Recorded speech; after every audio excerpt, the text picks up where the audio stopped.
Sir, good afternoon, sir. Santosh, sir.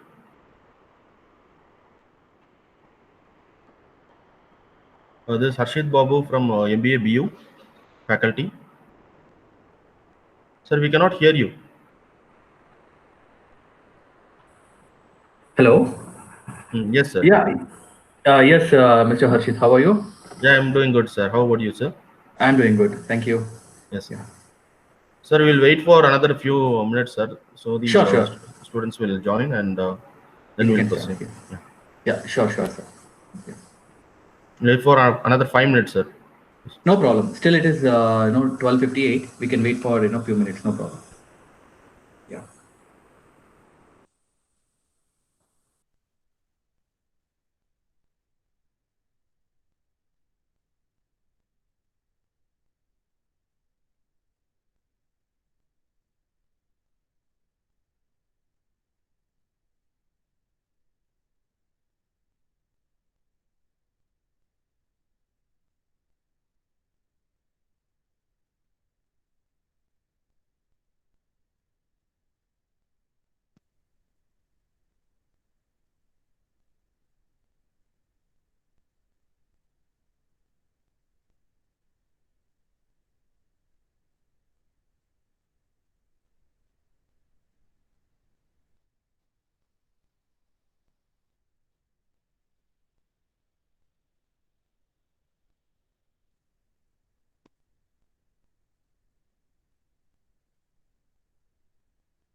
There are totally around 100 students out there, sir, like from the finance specialization.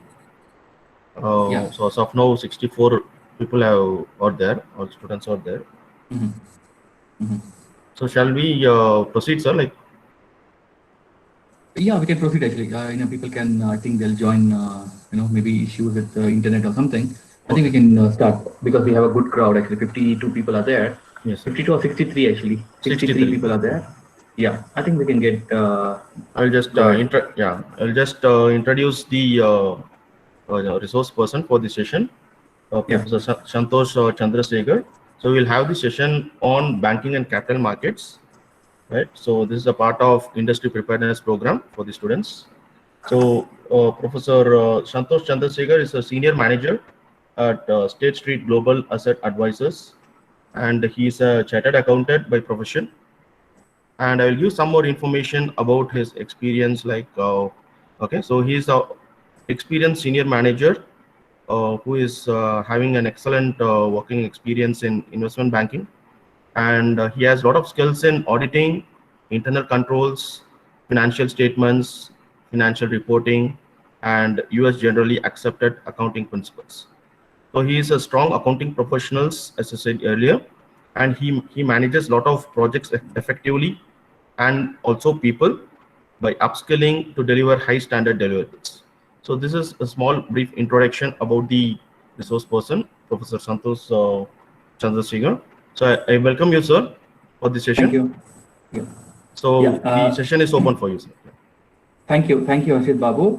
I think I would like to take this opportunity to thank DSU to share my experience. As Professor mentioned that I've got a little bit of experience in industry. So this is a platform which DSU has given me to just share share, and it could be beneficial for the people over here. And as the professor introduced, I'm a chartered accountant by profession, and I qualified my CA in 2008. And after that, I joined one of the big fours, and I joined as a senior. That is a kind of middle kind of not as a fresher, as a senior associate. After few years, I got promoted as assistant manager. Then after a few years, depending on the performance, depending on the requirement, I was promoted as a manager there. Then I got a very good opportunity to visit various countries. I visited almost 12 countries for various assignments on audit actually. Then I felt that audit is a part of thing. What we do in audit, we check the financial statement after they are prepared by the entities. Then I thought, okay, let me explore myself into how they prepare the financial statement and what are the nitty-gritty in preparation of the financial statement. So auditing, what we do, we just take the financial statement from the client and we see the supporting, and we'll see whether it is as per the accounting standard. If it is US, it is US accounting standard, US GAAP, and if it is India, it is India yes, and if it is UK, we use IFRS. International Financial Reporting System. So what I thought, okay, let me see what is that. I wanted to see the financial statement in a micro level actually. So I had seen the macro level in auditing. So I switched gear to audit in reporting actually. So currently I'm working in State Street. I am a senior manager. So what exactly we do in State Street? State Street is an investment banking company wherein they accept the deposit from they kind of look after the derivative, and look after the custody part of the entity, and they also give some advisory services, and they also prepare the financial statement for the entity. So what we do, we prepare the financial statement, thereby after that we pass it on to the auditors. They do audit and give the comments, and we have a discussion. So I am seeing that two sides of things. One is external and internal. Internally, how financial statement is prepared. So this is brief about me, and have done my MBA from Adam Smith University. It is in US, and I've done my BCom. So this is my brief introduction, and so I'm based out of in Bangalore. So just wanted to check, before beginning with the session. So wanted to check with you, why did you choose? I want volunteers to come up and let it be more interactive. What made you to join MBA Finance? It's an open question. Anybody can volunteer. What made you to join MBA, especially take the MBA Finance as your specialization?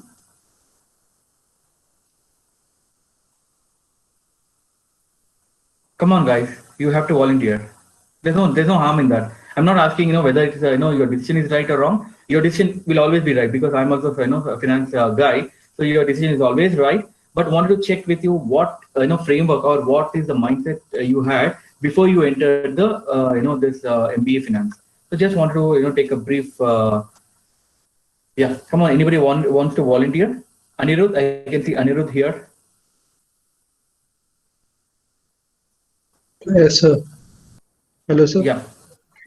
Yes. What made you to think? What made you to think that you have to do MBA in finance?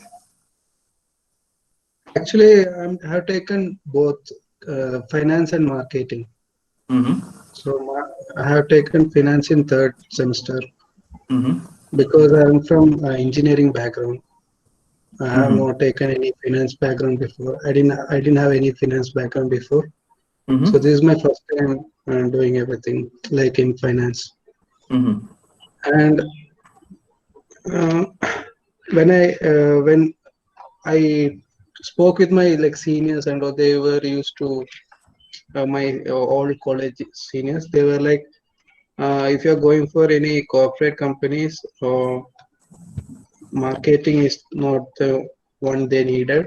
If you're going as a some project manager or something, they are actually looking for some finance people Mm-hmm. as well as marketing also.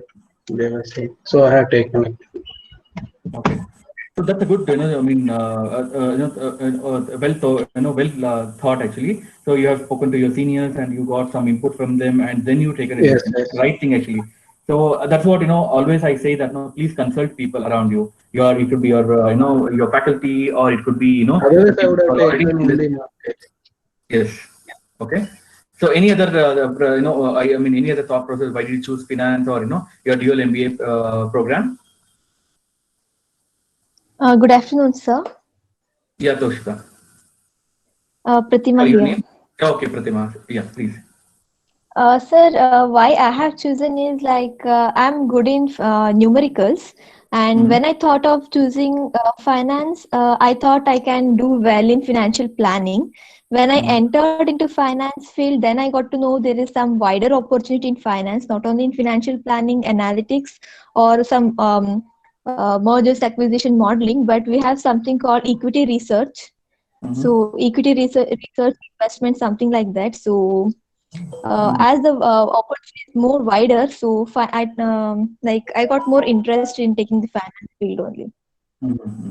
Okay, you mentioned that now you were good in numbers, numerical, so you wanted to kind of explore yourself in finance and accounting. Yeah, that's also a very Yes, good we get more uh, challenging things in finance. Mm-hmm.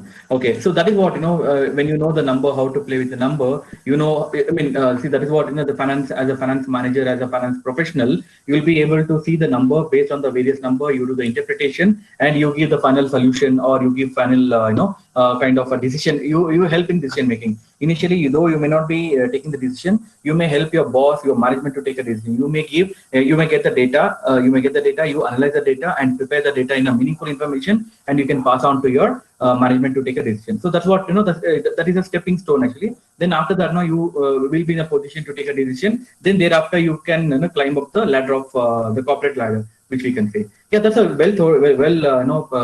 thought actually. So people have kind of they know. I mean, one of the example what we got. Yeah, Anirudh, he consulted his seniors and others, before entering the MBA, and the madam, and she mentioned that no, she was good in numericals, and she had some interest to do equity. That is, we call it portfolio analyst. So that is also kind of very good, emerging career. Yeah, as many of us, even including me, I never had any thought of doing CA. So because when I was in my 10th standard, I wanted to become an engineer or a medical professional or a doctor. Actually, I never thought of becoming anything about I never knew what is commerce actually.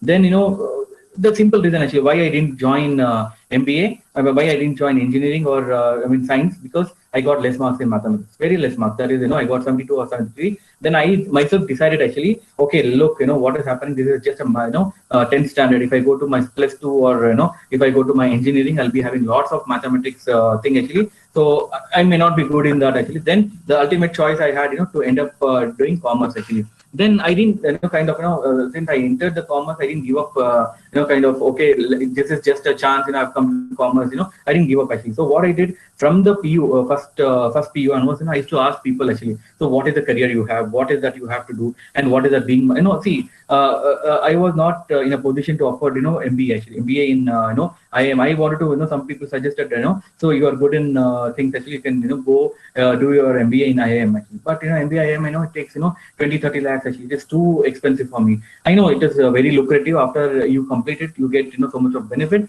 but I was not, in the position to afford so much of, I didn't have that fund actually. Then somebody suggested that, okay, CA is a very good course actually, wherein you have to do a very hard work and, the course fee, everything is very cheap, less actually. But the thing, you have to dedicate your 5 years or, 4 years. Then I thought, okay, let me, try this, or, I decided myself in next 3 or 4 years, I should be a chartered accountant. Then I struggled actually, during, 4 years is, a long journey. So during the year, I had so many ups and downs and so many family issues, so many things actually. Then at last, after 4 years, I was able to become a chartered accountant. And thereafter that, my life is completely changed actually.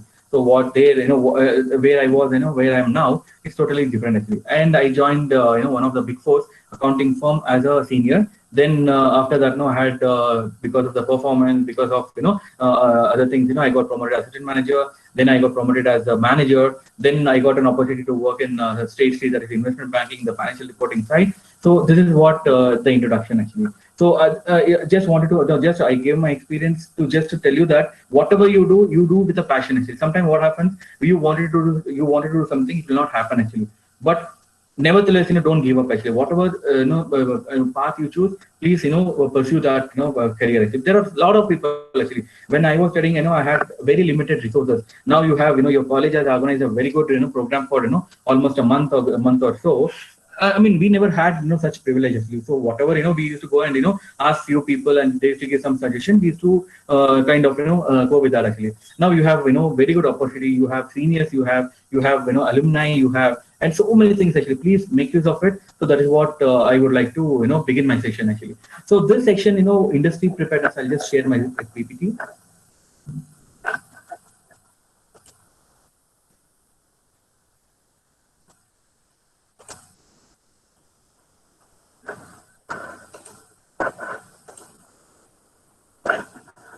So let me know if you are able to see my screen.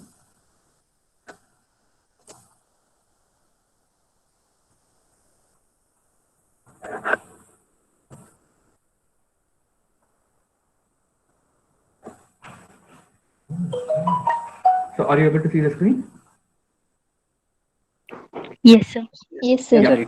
So this particular session, it's not that industry preparedness. It's not you have a curriculum. You have to go through all these slides. Whatever I say, you have to listen. It's not like that. I'm going to share my experience, and you have to correlate whatever you are there actually, because each and every individual will have different caliber and different skill set actually. See where you are good at actually. Whatever I have you have various kind of speakers. They're going to speak about their experience. They're going to speak about their domain. My domain is banking and capital market. I'm going to speak about that. And there are the other professionals who speak about insurance. They speak about various other domains actually. Please listen to them, and you see what is that you are good at, what is your skill set, what is that your caliber and competency level. See that what is the best you can do. Okay, and so I'm going to share only my experience here. And there's nothing that I'm not forcing anybody to pursue your career in this particular field, or in pursue a career only in BCM. There's so many things actually. Apart from BCM, banking and capital market, you have other opportunity also for the finance professional,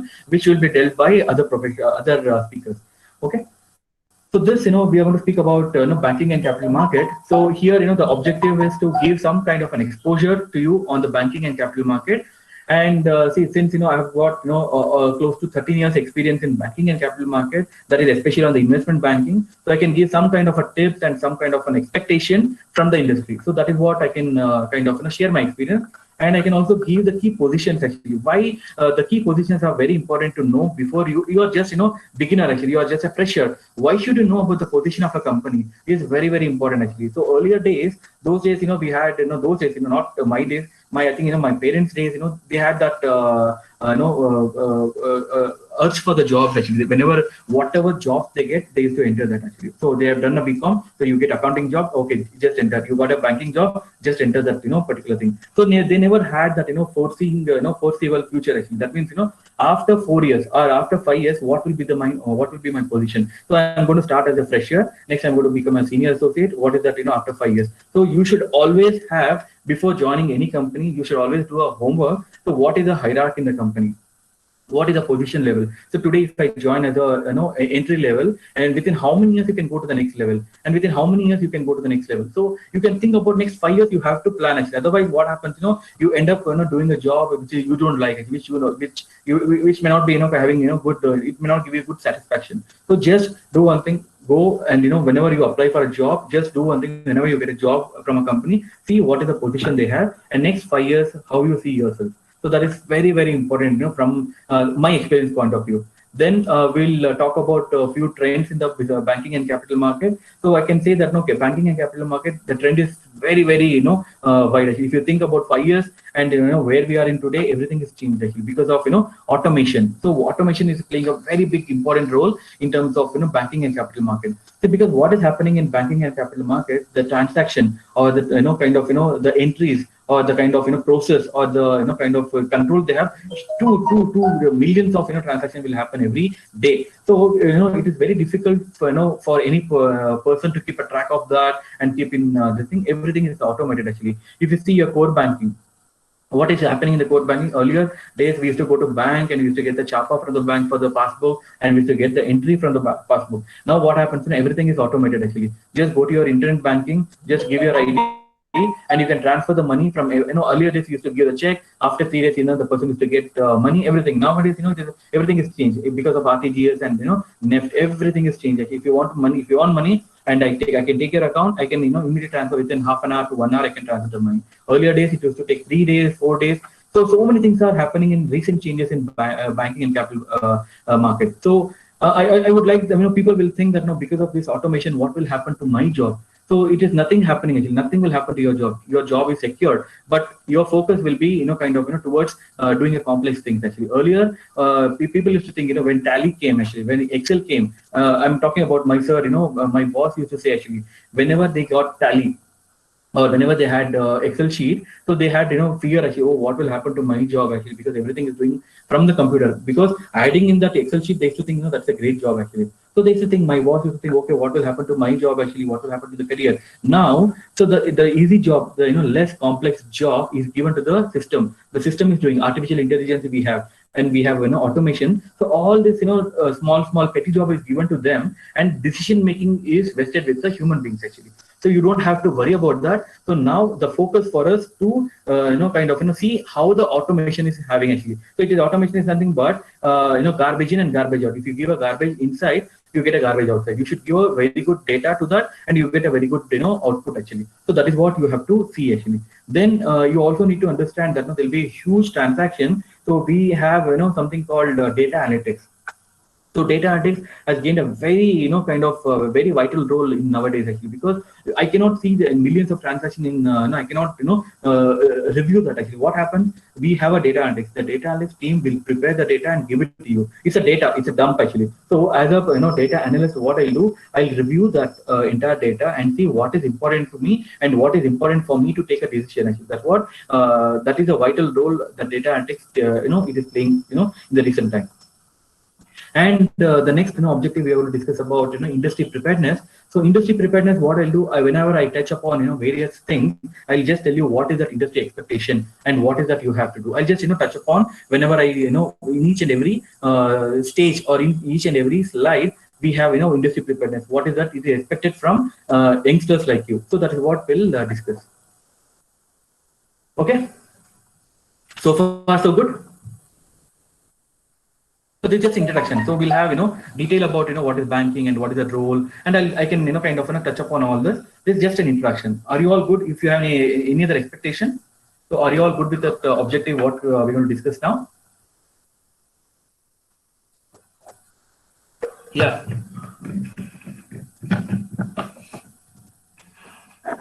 Are you fine so far, so good?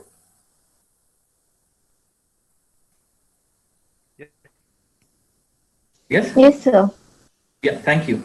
Yeah, I mean, whenever I ask you, please answer so that no, I can see that no, I'm see because of the network issue. What happens is sometimes I get dropped off actually. So the same thing happened, not in this session, some other session. So I was just kept on speaking actually. Then I asked few questions. People could not answer actually. Then I kept on asking. Then I felt. Then I realized that no, I'm out of the network. Okay, so this is a brief introduction about what is that I'm going to discuss. And we are talking about banking and capital market. Let's understand what is the meaning of banking. So can anybody tell me what is that functions of banking? The primary function I know, acceptance of deposit and lending of money. So it will accept the deposit from the people who has got excess money and lend to the people who need money. This is the basic function, acceptance and lending of money. So any other service in banking, actually, what are the other services banking will provide? Insurance, mutual funds. Yes, insurance, mutual fund. Yes. You also have the credit card, right? You have the credit card. That is also, kind of a facility, and it gives various kinds of loan. Housing loan, you have, housing loan, education loan, farmer loan. So many kinds of personal loan. So many kinds of loans you have actually. Okay. So banking also plays a vital role in any economy. Actually, that banking is very, very important. And some of you mentioned that I mean, I used to because of my experience, I can say this finance and accounting is evergreen actually. So it will never ever I've seen a person who is jobless. Okay, never, I've seen actually now forget about the pandemic, but before that I see at least people will get a job actually. At least they get a job somewhere. But whereas other courses like engineering, medical, and other things, I've seen people because it's a very technical thing actually. So here it is kind of that finance is a lifeblood of any organization. So people kind of we get into a job actually. Though we don't get a salary the way they are getting, but at least we get a job. We are secure of a job. So that is what finance and accounting, commerce. It is evergreen subject. Okay, so we also know that the banking also provides secondary services. That RBI, it also acts as a banker's bank, and it also acts as a controller of credit, and it also acts as a exchange of currency actually. Okay, the next thing we just know what is the meaning of banking, and we'll touch upon what is capital market. So when people say what is capital market, people try to get confused with market is a place actually. It is not a place. Market is not a place in capital market. There's no a specific physical place actually. So capital market is a place where the securities are bought and sold. Okay, so they buy the securities and then they sell the securities. So that now in capital market there are two types actually. One is primary market, one is secondary market. So primary market is for IPOs, and the secondary market is for the shares already listed. Example, you want to list your share, you have to go to primary market. That is called IPO process, and your shares is already listed actually. You can think about Infosys, you can think about TCS. Those shares are already listed. Then you can go to the secondary market. It's not a physical place. It's just a notional place, I can say. Okay, and apart from this, buying or selling of securities, capital market also plays a vital role. That means it mobilizes resource for the investment. And what happens, I mean, if an entity has got a project, okay, it has got involves various huge investment. That is let's say 3,000 crore plant and machinery. So it's a petroleum or something actually. So they cannot raise the fund actually. What they do, they have to go to the capital market and they have to issue shares. Then people who are interested in this particular company, they buy the share, and they are giving the financial support or giving the fund support to the particular entity to sponsor for their particular investment or particular project. So thereby mobilizes resources and facilitates buying and selling of securities. Capital market are always primary market, secondary market, and there's a stock exchange actually, Bombay Stock Exchange. You have National Stock Exchange and we have Nasdaq in the US. So all these stock exchanges, it's also kind of capital market, part of the capital market, which will facilitate to buy and sell the securities, thereby helping the entity which needs money and helping the entity which has got surplus money. So this is what the primary objective of any capital market. And sometimes what happens, because of that, every day what happens, the capital market, it determines the price of the security. So example, you have a share in the particular capital market, and you have the frequency is high actually. The demand for the particular security is very high. Then what happens, because of the demand is high, the price of the security will also go up actually. This is a market mechanism. It is done by the market, capital market. So it is efficiently, it helps in the pricing of particular security. Then it is also acts as an insurance against the price risk and market risk or market risk. And this is a hot cake actually, what I can say. BFSI, that is banking, financial services, and insurance. And banking, we all know that it's a traditional banking. So what the banker will do, they accept the deposit and lend the money. So that is what banking job actually. That is a traditional banking function. Apart from this, we are also doing some kind of a financial services role that I'll explain a little later. Financial services, and some of the banks, they also perform insurance kind of a service line actually. So normally what happens, this because of this, because three are interrelated: banking, financial services, and insurance. Three are interrelated, so they are putting this in one sector actually. This particular sector is called banking, financial services, and industry, BFSI. So this has become a sector actually. Okay, so there are various services they are offering. They offer banking services, that is lending of loan and acceptance of deposit, and they have foreign exchange services. You know that foreign exchange services, they whenever there is an import or export from the country, they need kind of a banker as a guarantee. So they go to the banker for letter of credit, and sometimes what happens, there will be kind of a payment in other foreign countries. For that also banker will help, the entity will help actually. And apart from this, we also have investment services. So investment services, basically you are managing the property of other company. So investment services, what happens? The banker will manage the investment of other company. Like it can be a custodian. Example, that you can keep your safe custody of your valuables in the bank. And sometimes what happens, many banks have become a demat account, actually digital. You can if you want to buy the share, you can go to the bank and you can open your demat account. Then through demat account you can transact your share. You can buy the share, you can sell the share. So that is also they are offering. And apart from this, they are also providing various investment management services actually. So example, I am the mutual fund. Santosh is a mutual fund. What I do, I want to raise capital. You all know what is mutual fund, right? So it is we take money from the pool of people. Actually, we take money from a small pool of people, and we invest in diversified portfolio. It could be for fixed income, or it could be in emerging market. It could be in automobile industry, any industry actually. So that is what it will be written in your offer document. So we pull the money from the small investors and we invest actually. So this is what Santosh mutual fund is there actually. Now what I do, I go to I cannot do everything all alone actually. So there should be a delegation of duties, segregation of duties. What I do, I go to fund administrator. So I go to fund administrator and I say, okay, you do the fund administrator. Then I go to one more company. I'll say that no, you do investment management services. I'll ask him to do investment management services. Then so this is what the things are delegated actually. So what happens whenever the mutual fund has to operate? So they'll have various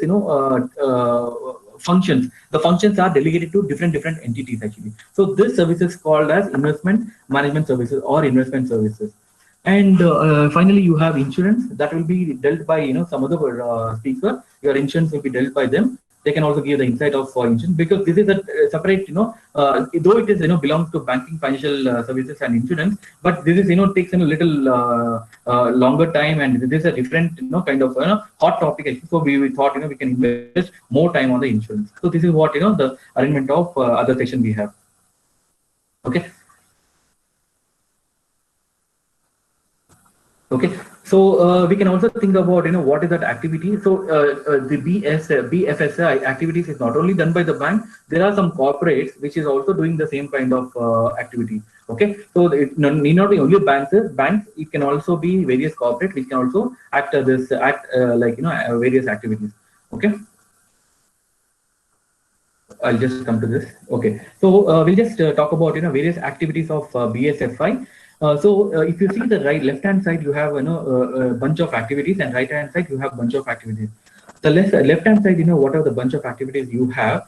So they're all fund based activity. So in order to do this activity, the entity or the corporate BSFI, corporate has to have the fund. How they can get the fund? Either they can go for equity or they can go for debt or something. They have to raise the fund, then they can finance these activities. So let's say, for example, this is called fee-based activity. This is called fund-based activity. Okay, why it is called fund-based? Because to sponsor this activity, the investment or the BSFI entity should have kind of a fund. For this, they raise a fund either through equity or through debt, or it could be a mix of equity and debt. For this, it's a service actually. For this, they do the service and they get a fees. The fees is called, BSFI activity fees. They get various activity fees. Okay. So, any questions so far? We'll just touch upon this in fund-based and fee-based in a while. So, any questions so far? I'm just giving a glimpse of how the BSFI work actually. Any questions, guys, so far? No, sir. No, sir.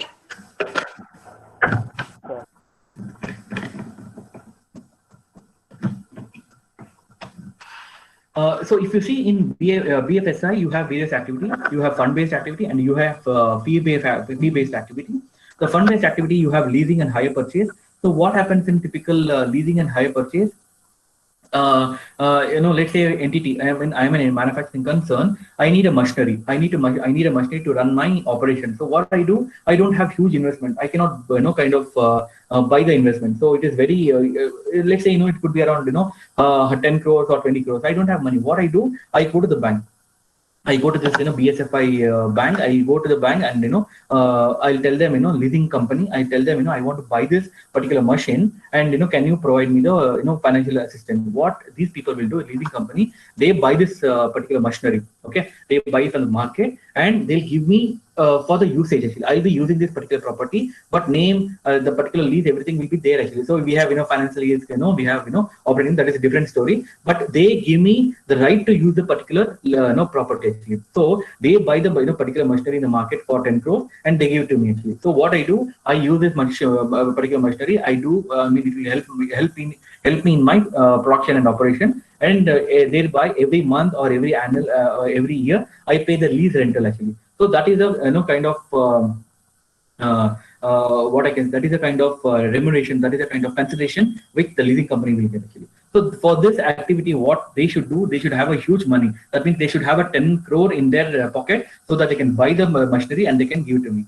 So same thing with hire purchase. And you also know that housing finance. What happens in housing loan? Housing finance, what happens? The person who is intending to buy the house, I'll go to the bank. Example, let's say that I'm the borrower. I go to the bank. The banker will do one thing. They do all this legal opinion, all this valuation, everything they'll do. And what they do, they buy the property on my behalf. See, if it is 1 crore property, then the banker will say that you have to pay, I have to contribute 20 lakhs, and they'll contribute 80 lakhs. So what happens when I contribute 20 lakhs? Then they buy the property and they give it to me actually. So I'll be using the property and it will be there in my name, but I have to mortgage this particular property to the bank. In case of default or something, what happens? The banker will this is a collateral actually. This kind of a collateral. After when I default this particular security, what the banker will do? They can come and confiscate this particular housing houses actually.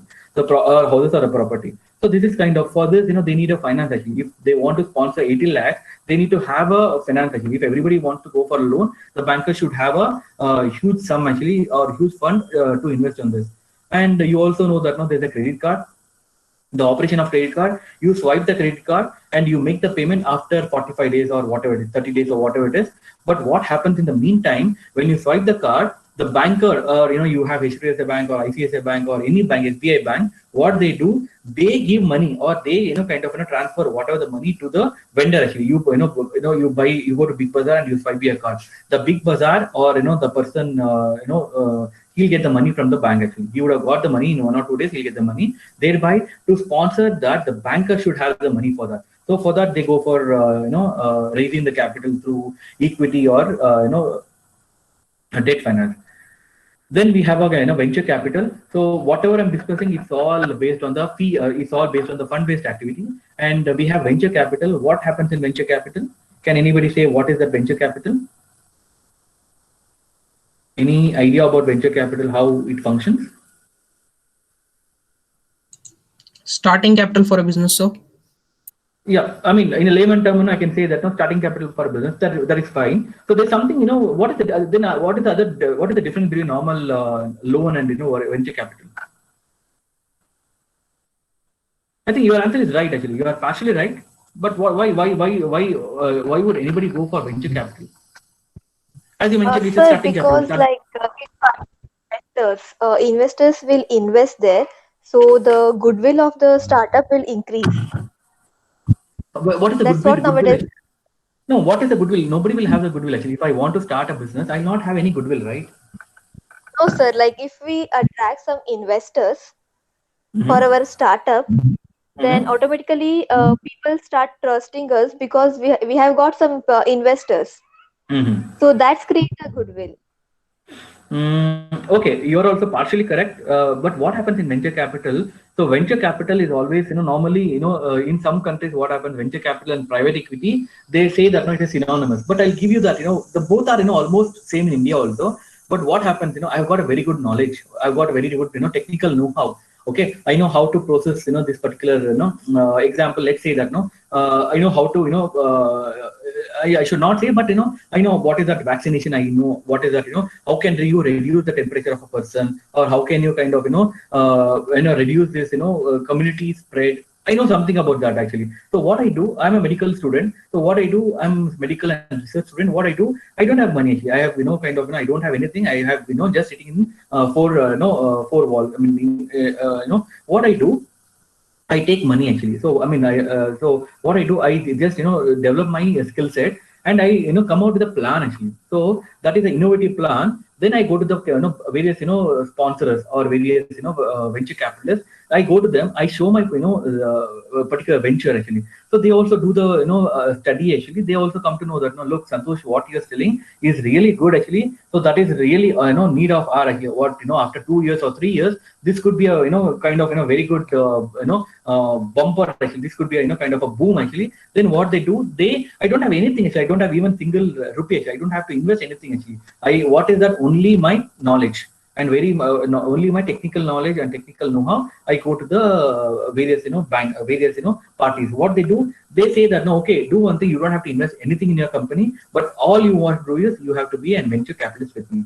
So what happens? I have a tie-up with them, and what happens? I just, slowly I manufacture some medicine and other things. We also share actually. We both will be sharing. Then what happens? After some time, this venture, this is a startup company. Then after some time, if you get a very good goodwill, and if you think you can go for public, then the company may go for IPO. Otherwise, some company they think okay, I'm for me it is enough actually. So what I see, some innovators, if you see Flipkart. So what happened in Flipkart?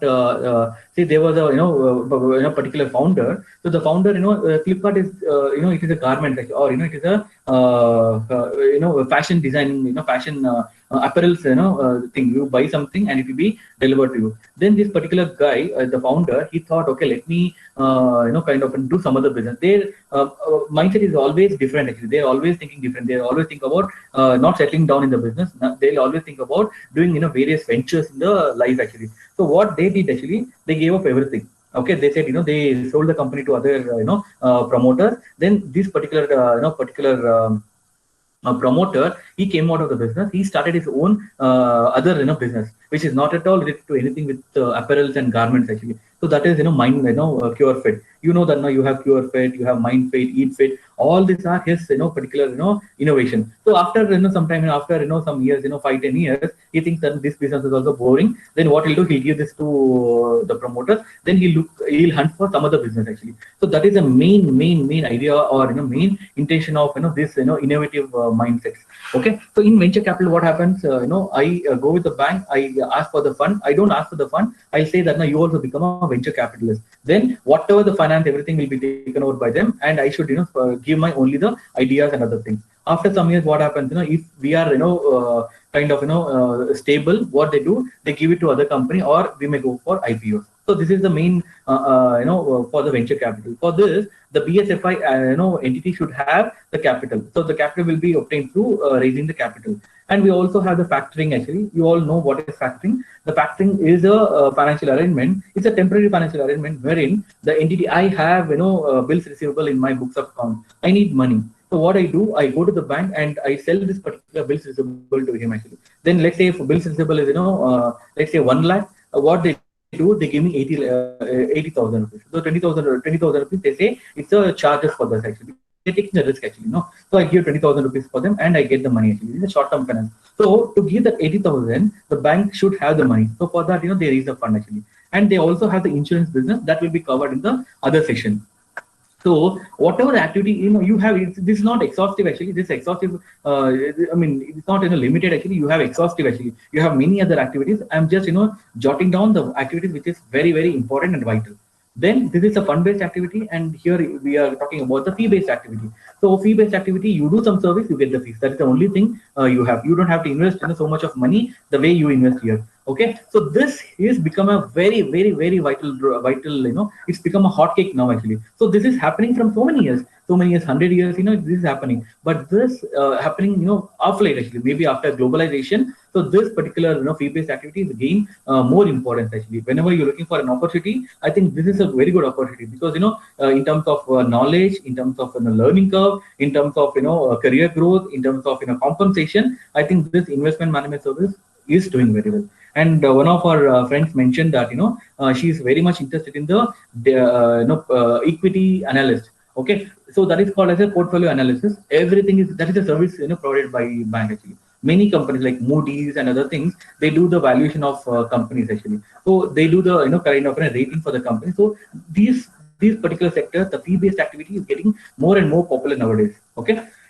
So here you have various activities like issue management. Underwriting companies, what they do. I am issuing some shares. Let's say I have got 1 lakh shares. I cannot nobody knows about Santosh. If I go to the market, nobody will buy the shares. So what I do, I go to underwriting companies. Then I'll ask them okay, look, I have 1 lakh shares, and you have to do some underwriting of this particular shares. Then what they say, okay, don't worry about this. 50,000 shares, I'll assure you. Okay, 50,000 shares, I'll assure you. Rest 50,000, you do whatever you want.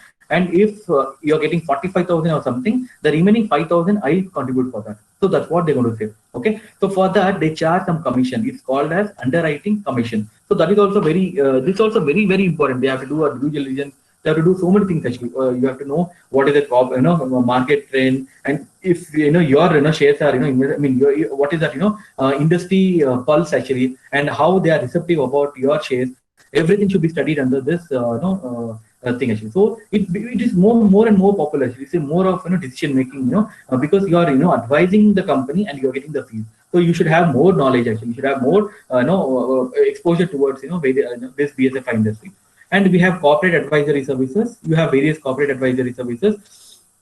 Like they also manage investment management services. So, that's what I mentioned. So example, you have ICICI mutual fund. So what I do, I tell them I'm also an entity. I'll also do some kind of advisory services. That means I give some investment management services. They say which share to invest, in which share to they have to sell. All this will be kind of done by this corporate advisory services.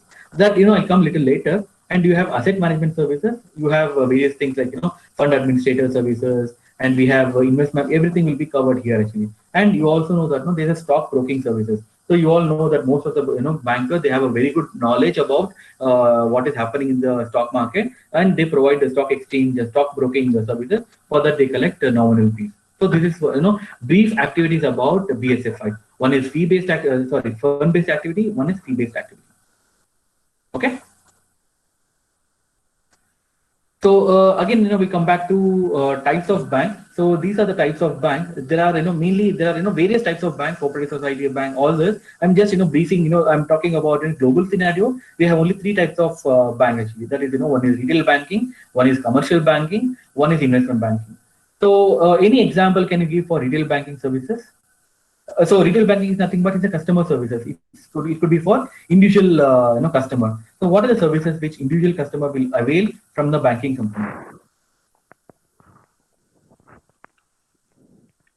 While providing, yes, by providing loans. What are the loans? Types of loans? For products, for providing loans for the product. Like Bajaj Finance.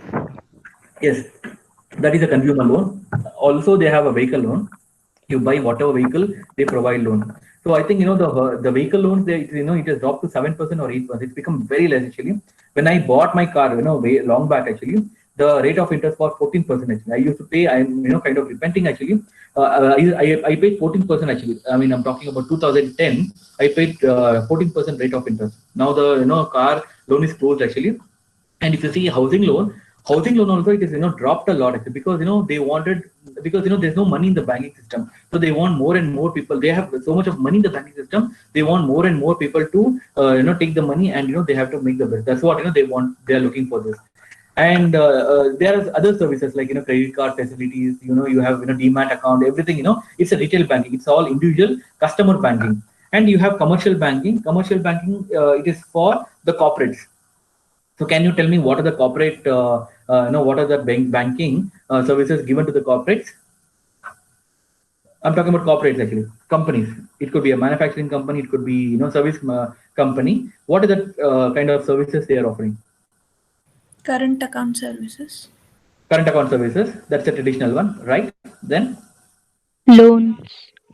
they also provide various types of loans. They also provide short-term, medium-term, and long-term loan. They also provide working capital. Yes. Apart from this, Advisory. something we mentioned here, right? We mentioned here that leasing and hire purchase. Yeah, leasing and hire purchase. So they also provide leasing of any equipment, capital equipment. Yeah. Then In bill payments. bill payments. Okay. Apart from this, LOC. Capital. huh? Letter of credit. LOC, letter of credit, that is also very important. So what happened in we have seen in recent case, there was a scam in letter of credit. Because of that, the banker involved, I mean, they incurred huge losses, and because of that, I don't want to mention the entity name. I don't want to mention the person who borrowed. I don't want to mention the bank who provided the letter of credit. So that is also kind of a service which the banker will provide. So letter of credit, and whenever you want to, I mean, most of the manufacturing concern, so they want to export their, or they want to import some, material from other countries. So when you want to export or when you want to import, you need to have, banking actually for that. So they have to provide kind of a guarantee. It's called, variation margin. They have to have the variation margin, EXIM, and escrow account. There's so many things, which is provided to the corporate actually. And the next one is investment banking. That is what my specialization. So this is what it's happening in Bangalore. It's happening in a big scale actually. Investment bank. There's so many, not only in Bangalore, in India. There's so many global banks. They have an operation in India. Okay, I can just list down the global investment banks.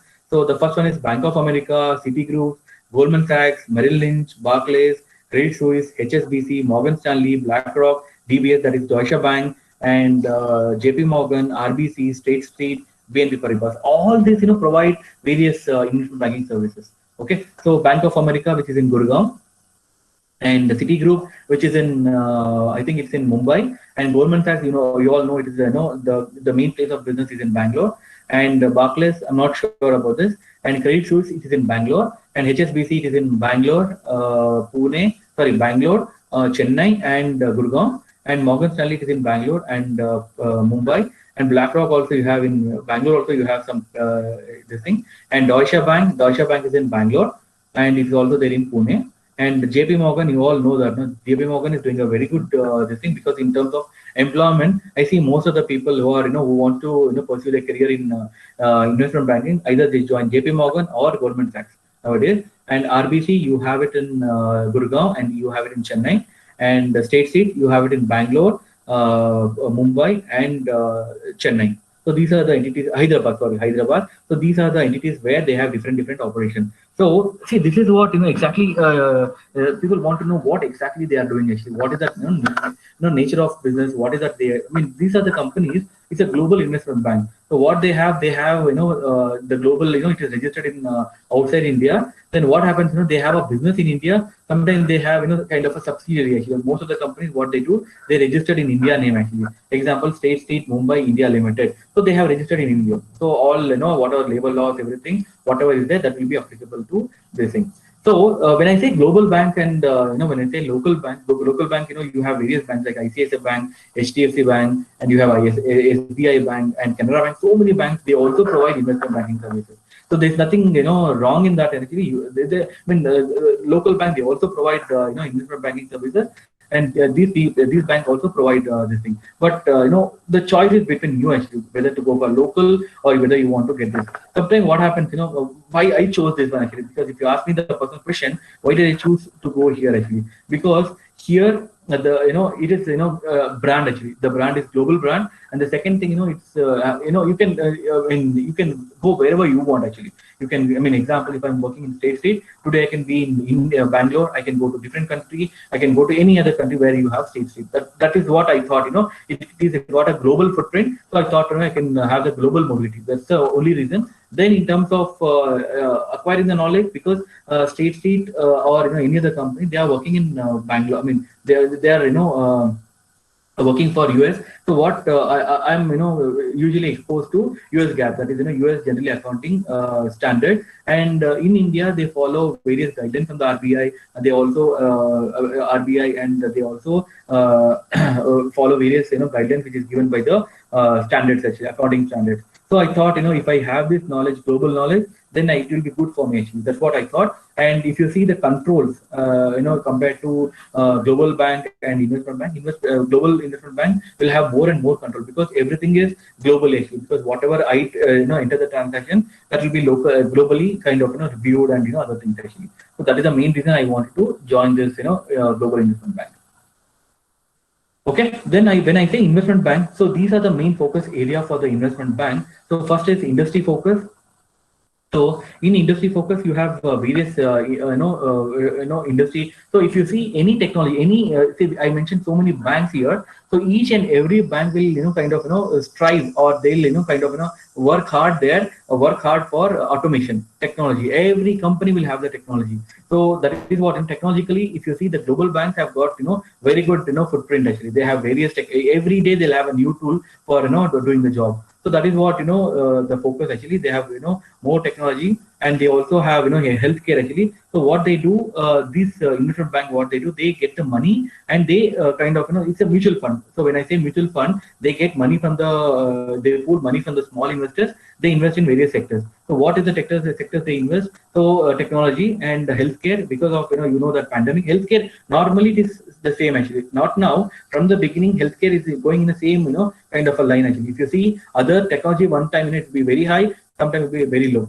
If you see the graph, but healthcare it is a steady actually, because everybody needs their health to be taken care.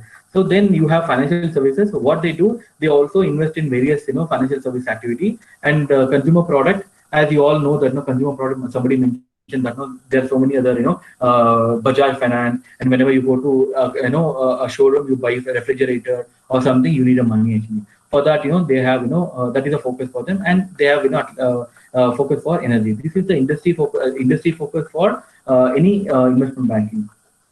And this is the product focus. What are the types of products which they tend to offer? There is equity capital market, debt capital market, mergers and acquisition, and that's what equity market and debt market is. It is straightforward.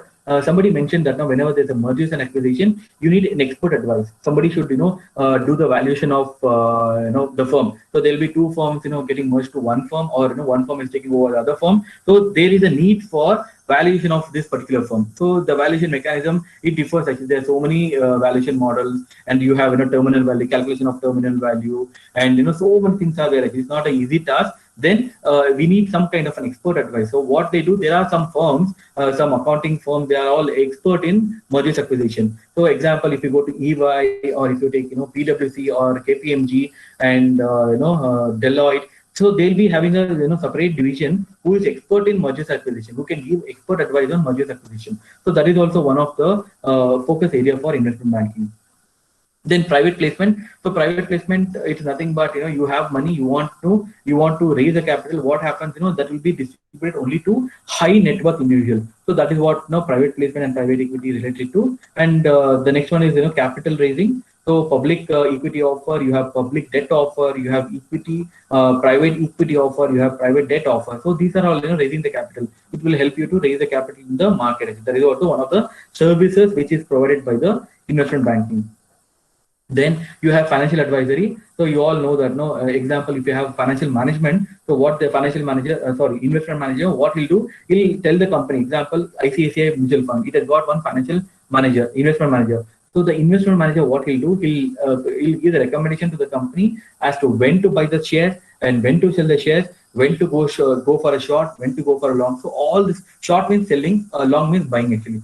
Okay, in financial terms. So he gives advice actually when to buy, when to make the profit, and when to sell, when to make the profit. So based on his recommendation, the investment banking, that is I mentioned about ICICI Bank, so they'll take a call. Actually, they'll take a call, and they'll kind of sell or buy the particular security. And you have the valuation. And the valuation team is also very important. And valuation team is very important because you are investing in various securities actually. The security could be level 1, level 2, level 3. So some securities, level 1 is nothing, but some security may have some kind of a market. Already you have a market actually. Suppose if you want to see what is the Wipro company shares value of Wipro company, then it's very easily available. Go to the market, you get Google, you get Wipro shares, that is a valuation. But there are some shares which is not listed actually. And such shares is called as level 2 and level 3. So that valuation is very complex. That is a cumbersome process. There's a separate valuation techniques. You have various techniques for valuation. It could be discounting cash flow method or income method or other methods. So this is the team which does the valuation of the particular security. And you have fairness opinion, that is auditors. What they do, they give the opinion on the fairness of the company, that is whether the financial statement are free from the material misstatement, and whether they are following various gaps. That is in India it could be IGAP, Indian GAAP. If it is US, they say it is US GAAP, and it is UK, they say if it is following IFRS. So based on this, they give the fairness opinion, whether the books are materially free from material misstatement, or there's anything to be known to the shareholders. So the company, they prepare the financial statement, the management, they do the business, and what happens, the auditors will go through the investment norms and investment prospectus, everything, and he'll give the opinion whether they are fair enough. Then based on that, the shareholder will get the satisfaction. Okay, I invested in this company. This company is doing so and so, because the shareholders are the actual owners of the company, but the shareholders will not be managing the business, right? Unlike your partnership, the shareholders will not manage the business, because the management of the business is entrusted to the board of directors. So board of directors, they do their own operational job, operational kind of a thing, but the shareholders should know what is happening in the business, whether they are doing any golmaal, or whether they are adhering to the norms of various norms or the statutes. Everything they should know. So everything is known by the report, actually, the report given by the auditors. And we have the takeover differences that happens in mergers and acquisitions. So these are the primary focus on investment banking, that is industry focus, product focus, capital raising, and financial advisory services. So any questions on this, guys?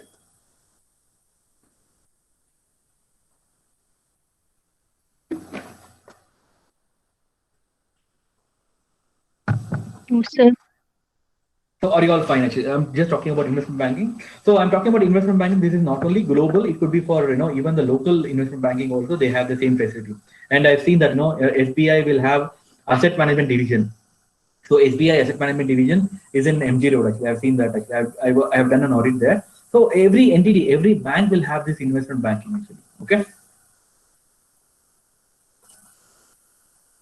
Okay, so next, this is very important actually. Whenever you are, this is very important. What are the parties to the investment banking? Okay, so first is fund administrator and advisors, and you have external parties. Okay, so we'll just I'm talking about investment mutual fund. So let's say ICICI is a mutual fund. What they do, that's what I give the example. So I enter an agreement with fund administration. So fund administration has got various various tasks: fund accounting, custodian, treasury, transfer agent, financial reporting, compliance, tax. So these are the things actually. What I do, I take fund accounting as let's say I take this as fund accounting. Example, I take State Street as fund accounting, and I'll take Citigroup as custodian. Citigroup as custodian. I'll take Goldman Sachs as investment manager. I'll take HSBC as blah blah blah. I'll take this as BNP Paribas as the transfer agent. So this is a choice I have actually. So because I have to take I have to delegate my thing actually. There should be a segregation of duties. Based on this, I take a call actually. Okay.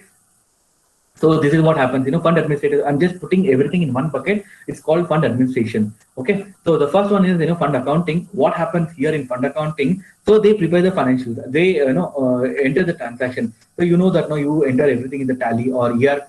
So likewise, whenever there's a transaction, what happens? You buy the shares or, you sell the shares. So what happens? All this will be recorded in the books of accounts, and you pay the fees, management fees, and you get some dividend, and you get, if you are investing in some equity, you get the dividend. If you are investing in some preferred shares, or if you are investing in debt, you get some kind of an investment. So some kind of interest. So all this they will be recording actually. So they'll record the transaction. It's just like a bookkeepers. So financial fund accounting team is nothing but they are all bookkeepers. They prepare, they get the instruction, they enter all the transactions in the books of accounts.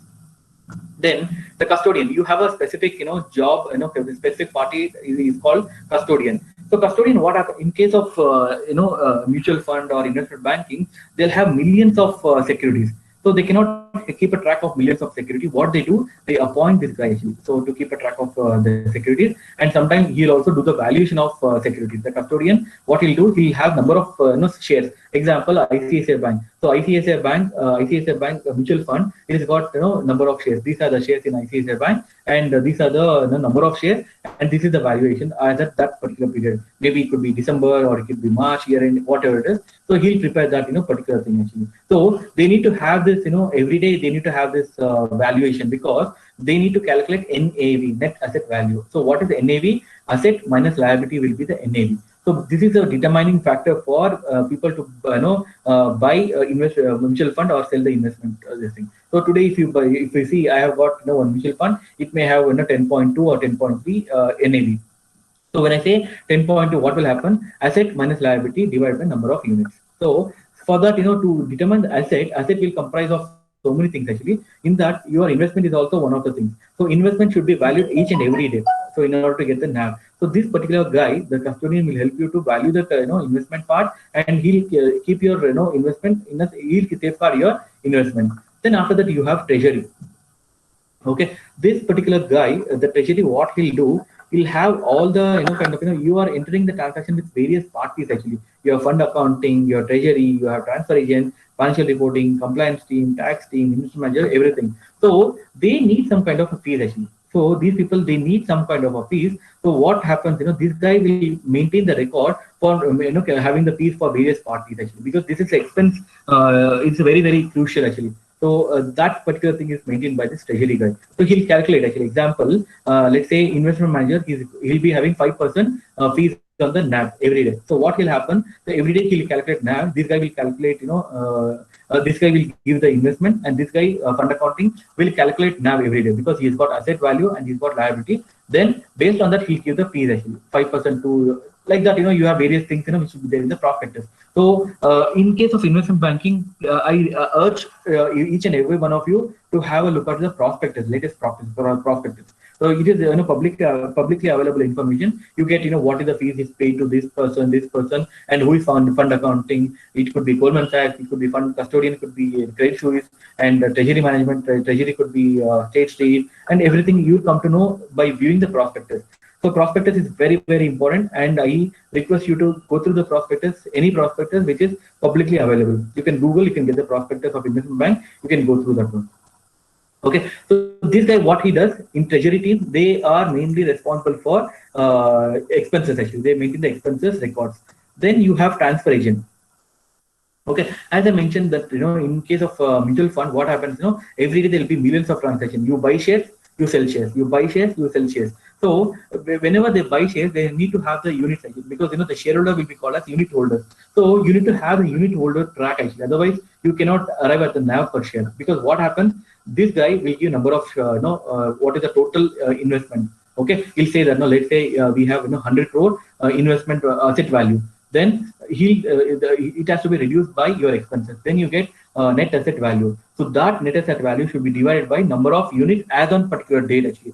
So if you divide that as on that particular day, you get NAV per share. Okay, example, my NAV could be 10.3. How did you get 10.3? You have total asset of the company minus total asset of the company will be given by this custodian, and minus your expenses. Then you get lump sum actually, net asset value. That value will be divided by number of units.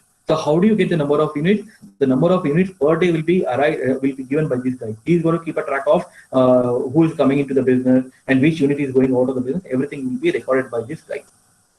Okay, then we arrive at the net asset value. Then this fund accounting, he'll publish every day. Every day he'll publish NAV. He'll publish actually. Then what happens? At the year end or at the kind of a periodic end. So we have to prepare the balance sheet, profit and loss account, and other things as per various statutes. So for that, what we'll do, we'll appoint this guy, financial reporting. So this is what I do actually. So basically, what we do, we liaise with various teams actually. We liaise with fund accounting team. What he'll do, he'll give me the trial balance. Custodian team, he'll give me the number of shares and what is the value of the shares. And treasury team, he'll give what is the expenses. And the transaction team, he'll give number of shares. So based on that, I'll prepare the financial statement. I'll also have compliance team. They can also give the legal opinion. So anything is there. Example. We have some. Just giving an example. So it says the guideline says investment guideline says that fund cannot invest more than 5% in Sudan. It's a country because of various restrictions. They cannot invest more than 10% in Iraq. So if they are investing in that company, then the compliance team should object that, and they have to give the intimation to the financial reporting team. Look, what is happening? The entity says that they cannot invest more than 5%. However, they're investing more than 5%. So that is what they have to give the intimation. Okay, everything is legally carried out. All legal compliance will be done by the compliance team. And you all know that there should be a tax for this. So the tax team, they calculate the tax and give it to them, give it to the financial reporting team. So the financial reporting team is the last leg of the fund administration. So you get fund administrator, you have custodian, you have treasury, you have transfer agent, you have compliance, tax. All the inputs will be given to this guy, actually, financial reporting team. So they prepare the financial statement and they give to the client and auditors. Okay. So this is a brief introduction about fund administrator, and likewise we have fund advisor also. So advisor, he'll do mostly advisory job. So what is advisory job? He'll say that when to invest in any share, when to invest, when to sell your shares. All these advisors will be given by this guy, advisory team. So investment advisor. But however, the board is not obliged to take their take their own decision actually. So they give the recommendation. They say, look, you sell this particular share. But these people will be responsible, or the board of directors of a company, they take a call whether to take a decision. They'll take a decision whether to sell the shares or not to sell the shares. So these people will give the recommendation. So this is the main job of investment advisors. Okay, so this is mostly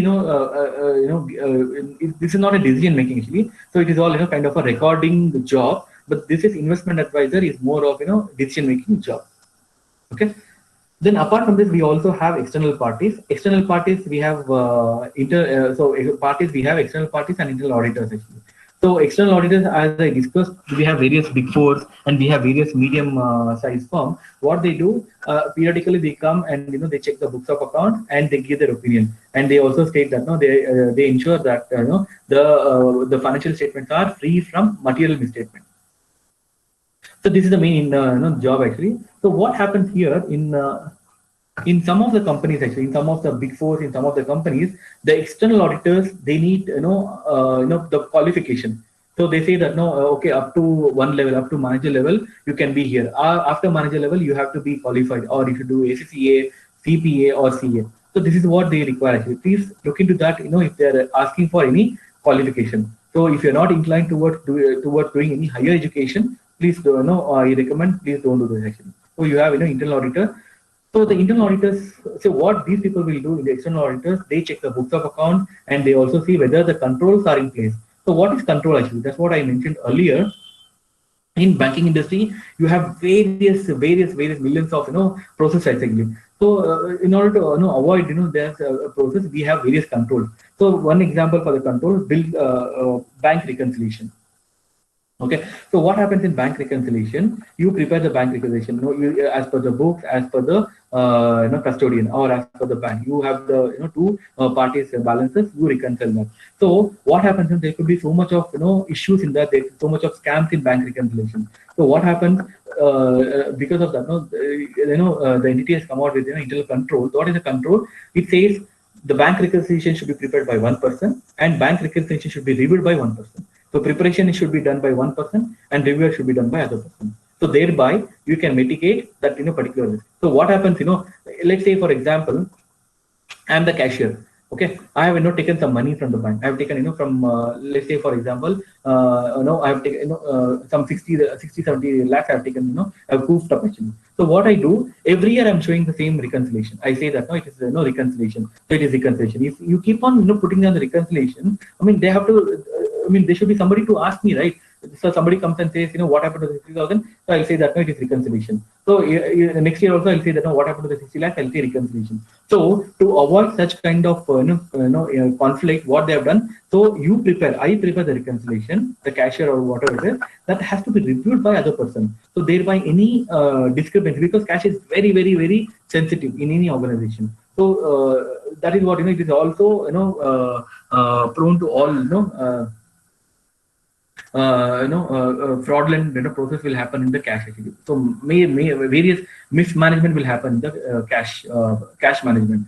So because of that, there is a strict control in that. Because of the control, there are so many things. And second thing, second example for control. So they say that up to 10,000 rupees I can approve. Up to after 10,000 up to 50,000, his superior, his boss should approve, and after that his boss should approve. So you have various levels of approval. So because of which one person need not approve everything actually. That's what to avoid it. This is called segregation of duties.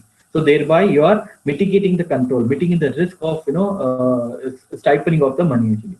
Then it also says, third example I can give you for control. It says the person who is purchasing, making the purchase should be the different from the purchase from the person who is making the payment. So what happens if both are same actually? So let's say that I'm the party who is handling both purchase as well as making the payment. So I'll have some dummy purchases. I'll go to the entity. I'll say, give me your dummy bills. I'll take the dummy bills. I'll make the payment. I'll make I'll make some 5 lakhs, 10 lakhs. Then after that I'll go to him and I'll ask for the kickback. Actually, I ask him, okay, I've given 5 lakhs. Give me 4 lakhs or whatever it is. That is what happened. That was happening. So to curb that particular malpractices, what they did, they introduced a control here. So what the control says, the person who is purchasing should be different from the person who is making the payment. Okay, so that is what the segregation of duties actually. So to avoid all this control. So this internal audit. So I mean, whatever I'm speaking is all a physical thing actually. So you also have various controls in that, and they also have controls that whenever there's a bidding, they should be at least you should invite the bidding from 4 different parties.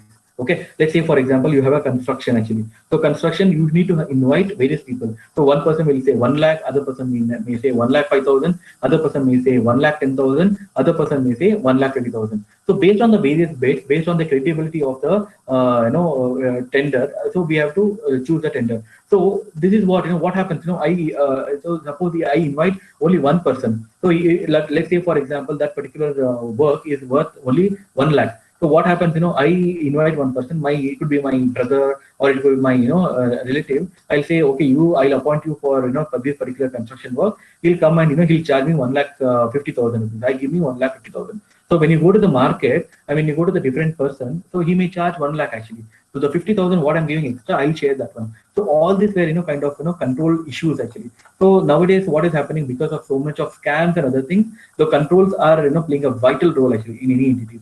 So this control, this particular team, internal audit team or internal control team, they have a very good knowledge about all the process actually. If there is any loopholes in the process, that will be reported to them actually.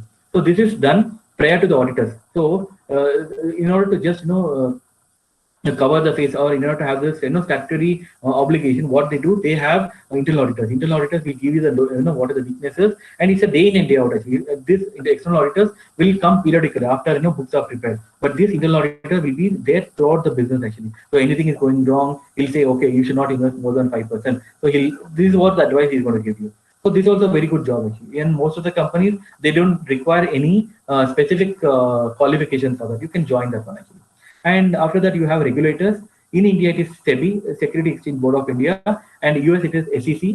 And they give the guidelines for how to do the audit. Example, SEC gives the guidelines, that is PCOB, that is public company oversight board. It gives the guidelines how the auditors should do the audit actually. And in India, it is NEFRA. In central government has given, introduced a NEFRA. So NEFRA will give you how the things should be audited actually, from the auditor's perspective. And you have government. So that is also there. So this is what broadly speaking, these are the things which it is happening in the industry. Okay, so these you see that there are gamut of service lines. So because of this, you can see there's so many companies, because of various reasons, they come to India. See, the first thing, they get a very good labor at a cheaper cost. I don't say cheap labor, I say very good labor at a cheaper cost.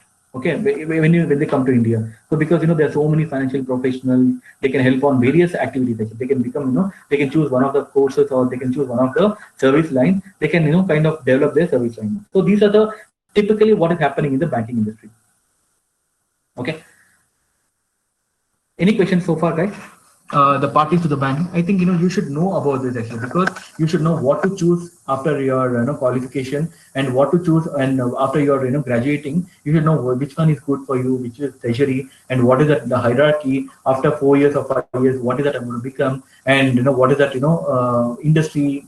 And if I leave the job, this particular company, and what is that, I have marketability for me. Can I go to the other job, other company, and get the same kind of a, kind of a portfolio? All this you have to think before joining the company.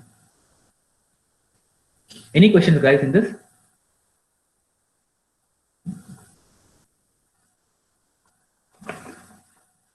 No, sir.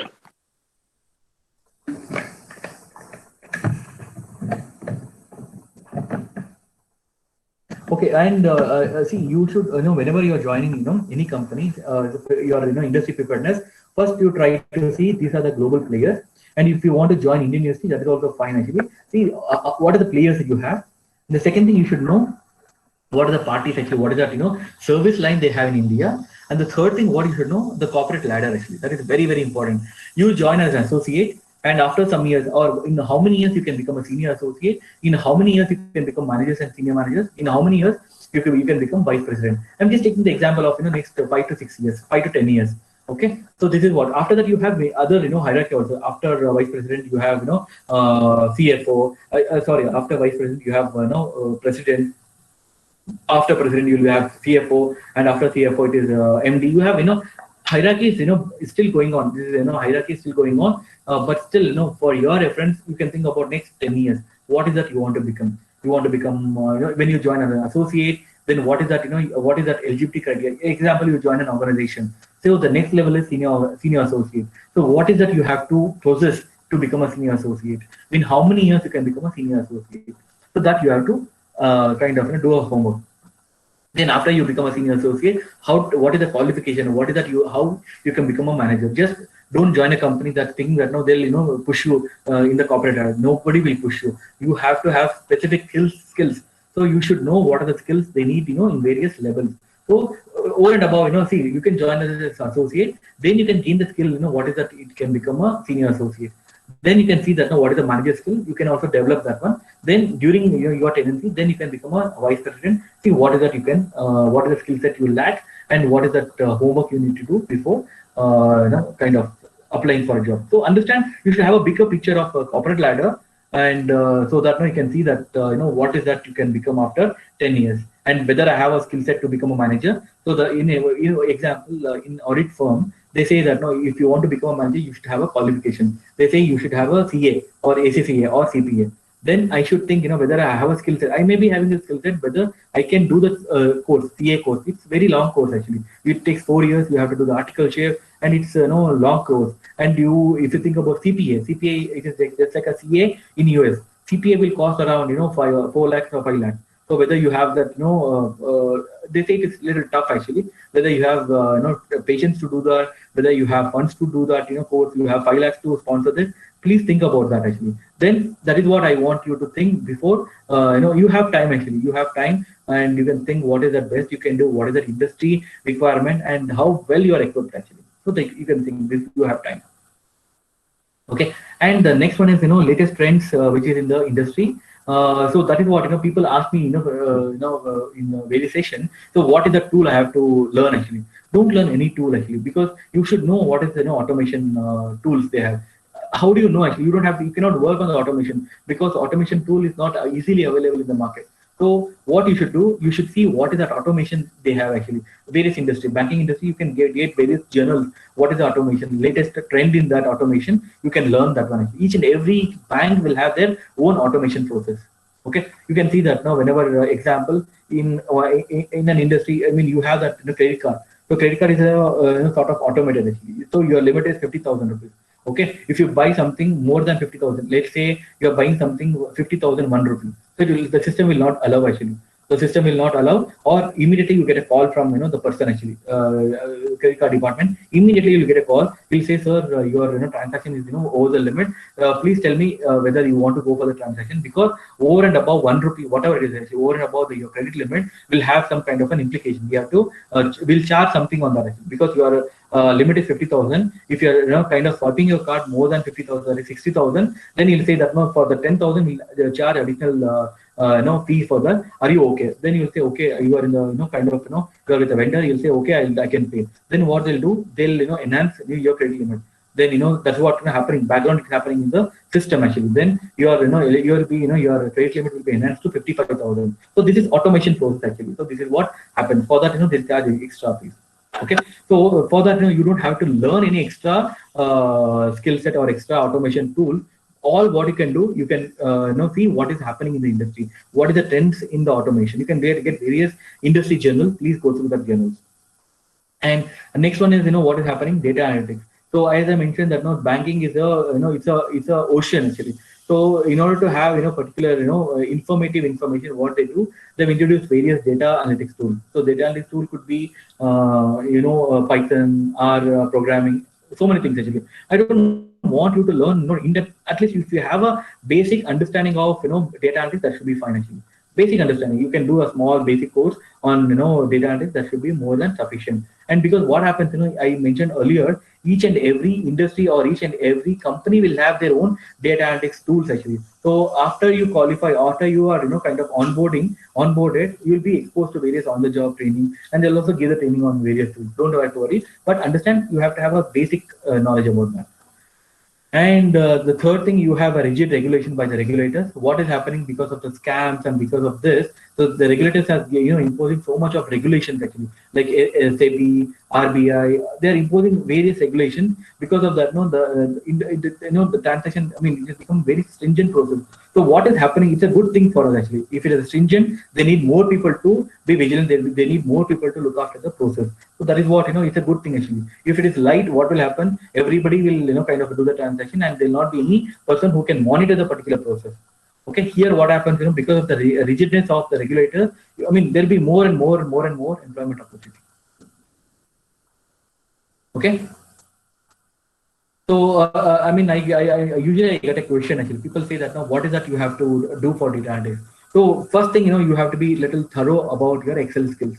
When I say Excel skill, it's not just some I don't want that small basic thing. At least you should know how to develop a macro. Basic thing actually. VB, Visual Basic, at least basic thing about that. Just understand that how to develop a macro. Small program you can do that. So that is very interesting actually. Then you should be very good in Excel. It's not that basic knowledge of Excel. Nowadays, that is a need of the hour. You should be very good in Excel actually, because I've seen many in this industry where when you go on board, they'll not teach you Excel. Nobody will teach you Excel. They can teach you automation, they can teach you data analysis. Nobody will teach you Excel actually, because that is they expect that people should be having that knowledge actually. So it's like having you do multiplication. Nobody will teach you multiplication. Right. So the industry will not teach you multiplication. It is assumed that it is required by the candidature. They should know this. This is a basic requirement for the industry. So Excel is a basic requirement. You should do the advanced. You should be not just basic knowledge. Should be advanced knowledge. You should have the or working knowledge on the tool actually. To know how to use VLOOKUP. VLOOKUP also has become very outdated. I urge that people should do little bit of analytics on that actually. How you have a data, how do you do the analytics, and what is that? How do you use Excel as a tool? So that basic thing you should understand. Okay. So with this, I'm going to end my session, and now I'm this particular forum is open for question and answers, so we can we can address that. Yeah. Any questions so far, guys? Go ahead, students, ask for any clarification or any doubts. You can go ahead and ask. Sorry? Sir, this is Dharmendra. I'm just asking the students to come out with any doubts or any clarification if they have. Please go ahead, students.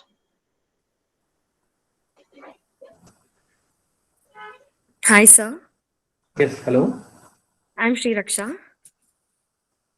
Yes, Srirakshya. Can you brief us a little bit about trustee and trustee services? Because State Street is also a trustee, so I would want to know a brief about trustee and trustee services. Sir. See, as I mentioned that, no, sometime, this could be interchanged actually. Sometime, they say this particular service trustee could be custodian. So what happens in, the name could be interchanged from, entity to entity. I don't want to specifically talk about, the entity, but generally what happens, the trustee, normally they'll be the custodian. Okay, so what they charge, they keep the safe custody of the particular security, and they charge particular annual fees for that. So we call this as trustee services. For this, they'll be paid trustee fees actually. So that is a minimal actually. There, it could be based on NAV or it could be a fixed amount, and they'll also have a slab actually. Up to this NAV, you will be charging so much of trustee fees. Over and above this NAV, you will be charging so much of trustee fees actually. Okay, so that is what because the trustee fees it is fixed amount actually, because we don't have to have any kind of judgmental in that. Okay, so it is nothing to if you see investment managers, it is different. So investment manager, he'll give the suggestion when to buy this particular shares and when to sell this particular share. But here, what happens in case of trustee, whatever it is, he has to maintain the books of, he has to maintain the same shares. He has to maintain the same valuation. So it doesn't make any difference for him. So sometimes, I've seen that, in some of the companies, in some of the entities, they have a fixed amount, actually, they have a fixed fees. Okay, and some of the entities, they also have, they say up to this particular NAV, the fee will be so much, 1%, and over and above this, the fee will be 1.02%, something like that. They have, their own, kind of, agreement between the company and the trustee. Yeah. Thank you, sir. Yeah, thank you. Okay, any other doubts, please? Please go ahead and check with sir. And one more thing I would I'd like to let you know. See, I know there are so many people I've seen in my career, because I've got 13 years of experience from the audit firm and current firm. I see that youngsters, they have some kind of a tendency to join the organization. I don't know what, because of the placement, and I'm not blaming that the system, but I'm making you to be aware of what is happening, what is happening. And because of placement, what happens, the company, various companies, okay, they have this various talks, and they have they talk about good things about their company, right? They'll not talk about how much you're slogging in the company, or what is their culture.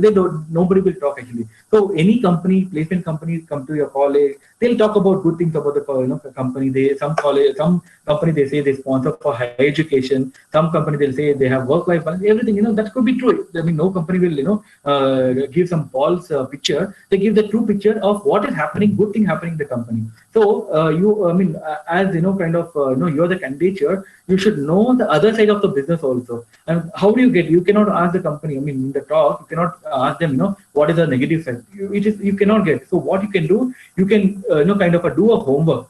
Okay, do a homework. Go to that seniors, and if somebody is working there, now it's very easily available. Now you have Glassdoor. That is an application. You can see how the company, what is the culture they have, and other things actually. And some companies have seen that they'll never have people to work actually. I mean, to have personal life. I've seen many companies, they are doing that actually. So they say, example, I don't want to name the company, but I've seen the company, they give a very good salary packages is excellent, mind blowing actually. For a fresher, I cannot expect that a fresher he's getting so much of salary.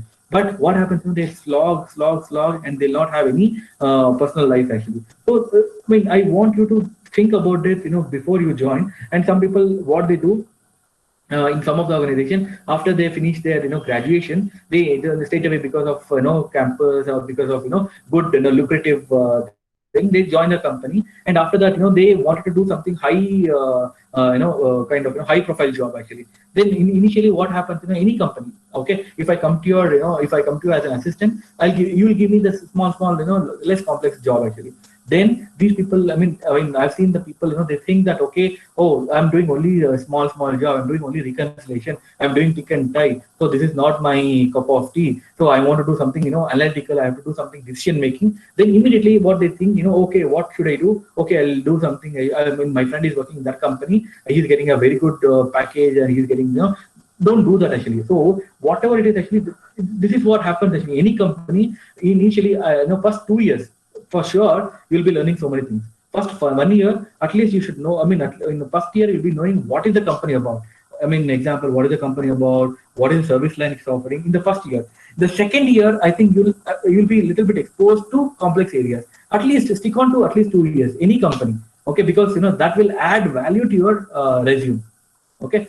Just go there, see 1 or 2 months, see that it's not happening, okay? Because my friend is working there. I don't have people here. No, in the corporate, there's nobody friends here. Everybody is colleagues.